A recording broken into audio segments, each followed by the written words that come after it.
अस्सलाम वालेकुम viewers, professor फारजू आपके सामने चंद फिक्रे बयान करेगा।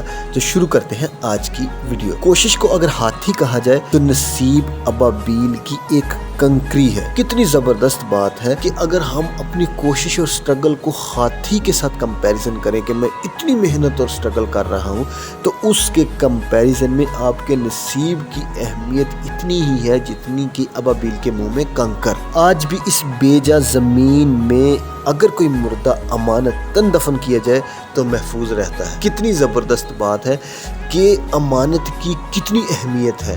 आप खुद सोचिए कि अगर किसी इंसान को कोई अमानत दे दी जाए तो वो इंसान उस अमानत में ख़यानत कर जाता है, लेकिन इस बेज़बान मिट्टी में अगर कोई मुर्दा अमानत के तौर पर दफन कर दिया जाए और 10, 15, 20 दिन या महीने के बाद उसको अगर निकाला जाए तो वो अपनी असल हालत में पड़ा होता है, जैसे ही अमानत के तौर पर उसको रखा गया होता है, जैसे ही अमानत के तौर पर उसको दफनाया गया होता है। तो आप खुद अंदाज़ा लगाएं कि इस मिट्टी में भी अगर अमानत रख दी जाए तो उसको भी ये मिट्टी कुछ नहीं कहती। तो हम अपनी ज़िंदगी में अगर कोई अमानत हमारे हाथ लग जाए तो हम उसके साथ क्या करते हैं। मौत का राज ये है कि हम कुछ अरसा अपनी औलाद के पास रहते हैं और फिर अपने माँ बाप से जा मिलते हैं। कितनी ज़बरदस्त बात है कि मौत का प्रोसेस सिर्फ इतना ही है कि कुछ अरसा हम अपने बच्चों के साथ रह रहे होते हैं, अपनी औलाद के साथ रह रहे होते हैं, और जैसे ही हमारी मौत होती है, हम इस दुनिया से जाते हैं, जब हमारी मौत वाक़ई होती है, उस मौत के बाद अपने वालिदैन की तरफ चले जाते हैं। ज़्यादा बोलने वाला शख्स मजबूर होता है कि वो सच और झूठ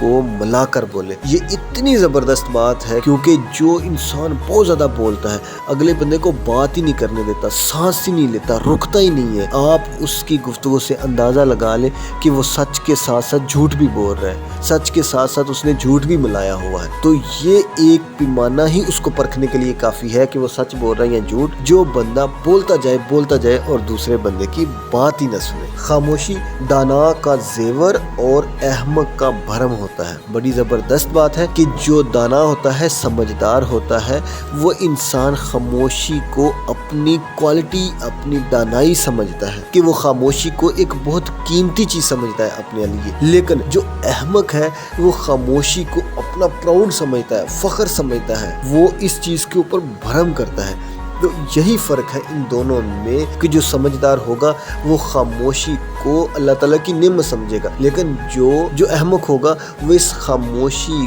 को अल्लाह ताला की नेमत नहीं समझेगा, बल्कि वो अपनी क्वालिटी समझेगा। आबाद शहरों में एक और शहर भी आबाद होता जा रहा है और वो है कब्रिस्तान।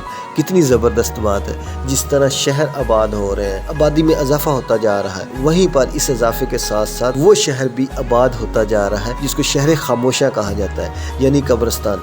जैसे ही दुनिया की आबादी बढ़ रही है, इसी तरह ही दुनिया से जाने वालों की तादाद भी बढ़ रही है, और इसी तरह से उस कब्रिस्तान शहर खामोशा की आबादी में भी इजाफा होता जा रहा है। बदइल्मी से बेइल्मी ही बेहतर है। कितनी ज़बरदस्त बात है। अगर आपके पास इल्म है और आप उस पर अमल नहीं करते तो आप बदअमल हैं। आपके पास इल्म भी है, आप उस चीज़ की अच्छाई और बुराई को जानते भी हैं, लेकिन उसके बावजूद आप उस पर अमल नहीं करते।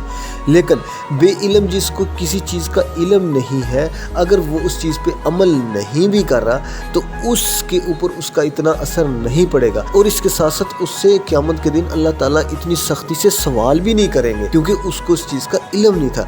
लेकिन इल्म वाला जब उस चीज़ को इग्नोर करेगा तो उसके लिए दुनिया में भी सख्ती है और उसके लिए क़यामत के दिन भी सख्त सवाल किए जाएंगे। इसलिए आप जिस चीज़ का इल्म रखते हैं, जिस अच्छाई और बुराई को जानते हैं, उसको अपनी ज़िंदगी में लाने की कोशिश करें और उस अच्छाई के ऊपर अमल करने की कोशिश करें।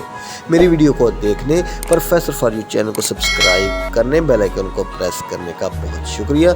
मेरी वीडियो को लाइक और शेयर करते रहें और ऐसी और बहुत सारी वीडियोस को देखने के लिए मेरे चैनल के साथ चलते रहें। Bye bye.